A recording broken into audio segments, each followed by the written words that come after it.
सरकार का क्या फैसला है। अच्छा, मैनपुरी जिले की अगर बात की जाए तो एंटी भूमाफिया कानून सरकार ने बनाया, लेकिन मैनपुरी जिले से हर रोज किसी न किसी गांव से खबर आती है कि दबंगों ने जमीन पर कब्जा कर लिया है या जमीन को लेकर मारपीट हो गई और खूनी संघर्ष हो गया। तो ऐसे में आपको क्या लगता है कि कहां पर कमी दिखाई दे रही है सरकार की, या फिर प्रशासनिक अधिकारी काम नहीं कर पा रहे हैं?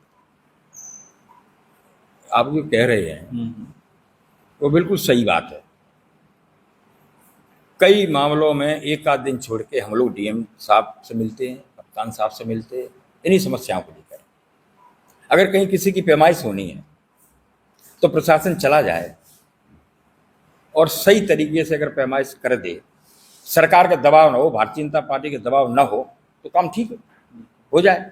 लेकिन कहीं ना कहीं भारतीय जनता पार्टी का दबाव रहता है, इस कारण ये समस्याएं तमाम बढ़ रही हैं। मतलब आपका कहना है कि सरकार के इशारे पर ये था। अच्छा, दूसरी चीज, एक बुलडोजर एक्शन को लेकर बड़े सवाल खड़े होते हैं और कहते हैं कि बुलडोजर एक्शन जो चल रहा है वो जाति बिरादरी देखकर हो रहा है। क्या आपको भी ऐसा लगता है कि समाजवादी पार्टी से जुड़े लोगों को टारगेट किया जा रहा है बुलडोजर एक्शन के जरिए? बिल्कुल आप सही कह रहे हैं। बुलडोजर का मुंह जो समाजवादी पार्टी के साथ जुड़े हैं उनकी तरफ तो चला जाता है और भारतीय जनता पार्टी की तरफ मूक दर्शक बनकर उनका बुलडोजर और उनके प्रशासनिक अधिकारी मौन रहते हैं। भाई, कानून सबके लिए बराबर है, चाहे छोटा इंसान हो या फिर बहुत बड़ा इंसान। कानून कानून है, कानून के दायरे में रहते हुए ही काम करना चाहिए, सरकार के दबाव में नहीं। भाई, सरकार तो सब कराती है। अच्छा, भोगांव विधानसभा क्षेत्र के लोग हमारे साथ जुड़े हैं, देख रहे हैं। अगर जीत होती है और टिकट मिलता है तो क्या संदेश देना चाहें? क्या बदलाव होंगे जीत के बाद, और टिकट मिलने के बाद क्या संदेश युवाओं को जो आपके साथ जुड़े हैं?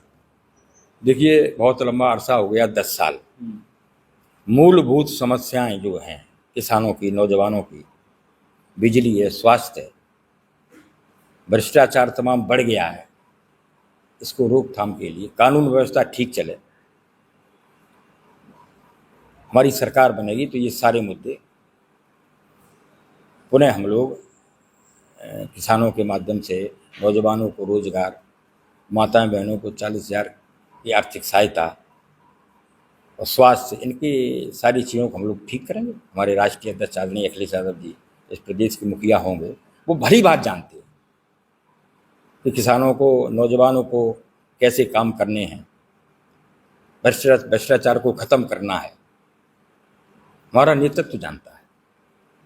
और आने वाले समय में ईश्वर से प्रार्थना करेंगे कि समाजवादी पार्टी पीडीए की सरकार बनेगी और जैसे सरकार में हम लोगों ने काम किया था, यहाँ सड़क नाम की कोई चीज़ नहीं थी। बिल्कुल 2002 से हम जब से मिले हुए, सड़क नाम की कोई चीज़ नहीं थी। कभी आपने 2002 में अगर मैनपुरी से करेल को देखा हो, सारी रोड पे गड्ढे थे।